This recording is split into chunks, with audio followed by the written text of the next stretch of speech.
Welcome to Your Money Guides, brought to you by Interface Financial Planning. Hello. Today's piece is entitled, You Can Lead a Horse to Water. Alan loves a good saying, and one of the ones that he finds himself repeating time and again is, you can lead a horse to water, but you can't make it drink. Usually, it rushes across his mind when he's in the middle of a conversation with a client who's umming and ahhing over his advice, or when he picks up an email response from someone who's undecided. Over the years, Alan's had thousands of clients, of all ages and in all different types of financial situations, from the very wealthy to those that don't have that much and everything in between. Alan's job isn't just to make money for himself. He's passionate about people and doing the right thing for their situation, regardless of what money he makes. He does what he does because he wants to improve other people's lives. So, when he gives financial advice, he does it knowing that he's giving sound, quality advice that's genuinely going to make a difference.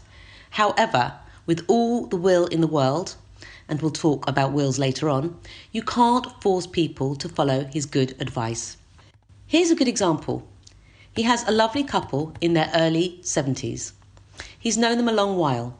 The wife wants to put a lasting power of attorney in place, but the husband refuses. He thinks it's too early. Now, Alan should also mention that he's got health problems and he's showing signs of dementia. You know, as well as Alan does, and I do, that they need to put that LPA in place. The consequences of not having an LPA in place are huge, and Alan's written a whole blog about it you can find on his website. He keeps telling them, and while the wife agrees with him, it's up to them to make the decision as a couple. There's so much at stake, not to mention costly courts. What happens if one of them ends up in a care home, unable to make decisions because they have dementia, and the other has passed away? The care home takes control. There's so much stress for a spouse or for the children when they can't manage their own family's finances. It is absolutely essential to have control, to make sure you have the right people you want dealing with financial decisions, so no one else can make decisions you don't like. Not having an LPA in place also means the risk of spending an absolute fortune going through the Court of Protection. Trust Alan, it's a long, uncomfortable legal process, and every year you have to return to the Court of Protection to provide evidence that you're following their court order. It's painful. Get that LPA done. Here's an interesting one. Inexpensive financial advice. Sounds good, doesn't it? You'd be amazed how many people think that cheap, good advice must be bad because, well, it's cheap. The thing is, Alan guarantees his clients that his advice is risk-free. So even when he does offer cheap advice, it's still good advice. This leads Alan onto his new automated robo-advice system, which he'll go into detail at a later date.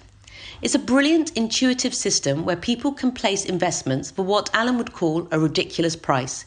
It works though. People can invest as little as £250 and it guides the investor all the way through. It's got Alan's endorsement. People get suspicious because it's so cheap, and they ask Alan why it's so cheap. Alan wants ordinary people to have financial advice as cheaply as possible. He can lead people to the automated system, but whether they actually trust in it, which they should, is up to them. The thing is, Alan's had a lot of people go somewhere else and pay through the nose for exactly the same advice as his system would give them. Why would you pay more?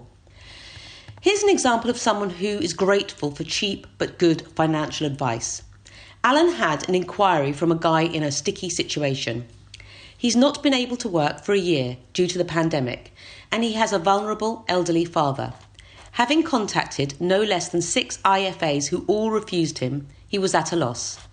Each of those IFAs felt that he wasn't going to make them any money, and it was too much work for little return, so they turned him away. Luckily, he met Alan. When Alan said he'd help him, he was so bowled over, it made Alan feel happy. He's fixed up a meeting and Alan will take it from there. The way that Alan looks at it is, if he has the facilities to help people, no matter what their situation, why wouldn't he? Of course, as long as they're prepared to take his advice. He would never force anyone into following his advice, and hopefully this gentleman will be an example where he doesn't have to do much persuasion. Here's another example. One of his team has a client who wants to make an investment, but the client keeps stalling when it comes to providing Alan and his team with vital information. Every time they ask for something, the client questions it, and it's got the team to a point where he's missing the boat. If Alan's team doesn't have the information, they simply can't do their job. The team isn't being difficult, they're doing what they're meant to do and making sure that they've crossed the T's and dotted the I's. It baffles Alan, really. Then there's the will situation. Alan keeps banging on about it, but it's still amazing how many people avoid it. No matter what age you are, if you own a property or have a significant asset, you need a will in place, and not just any old will. Get a will prepared by someone who has proper financial knowledge, or you could end up with a problem. If you don't have a will, some of the problems you might encounter are: anyone can make a claim on your property, including any relative, distant or estranged. Your spouse, children, inheritors could end up paying significantly more. You might lose out on tax allowances. Don't use an online service or even write one yourself. Trust Alan, your will needs to be watertight. Sometimes having a badly written will is worse than not having one. Alan has a well-off couple at the moment who've come to him for financial planning. They've got a 6-figure sum to invest. They've given Alan oodles of information and they want to move forwards. He can definitely help them, but guess what? While they sensibly want to invest, their will is badly written, and looking at it, they've lost inheritance tax planning opportunities. Alan has another couple who've been together for 30 years, but they haven't written their wills. As it so happens, he's got more assets than her, and while Alan's told them over the years to get their wills in place, they still haven't. The stumbling block is that one of them feels that by writing a will, they've got one foot in the grave. That's a really poor excuse. No one knows what's going to happen from one day to the next. For more on this topic, have a look at Alan's blog on wills on his website. Needless to say, Alan will cover off the topic again in the near future. Alan often encounters clients that have the opportunity of investing hundreds of thousands of pounds, but they're hesitant, preferring to keep the money in the bank where it makes next to nothing. Then, a few years later, those clients come back to Alan and say that they're finally ready to invest that money because maybe they've realised it's making nothing for them. You know what?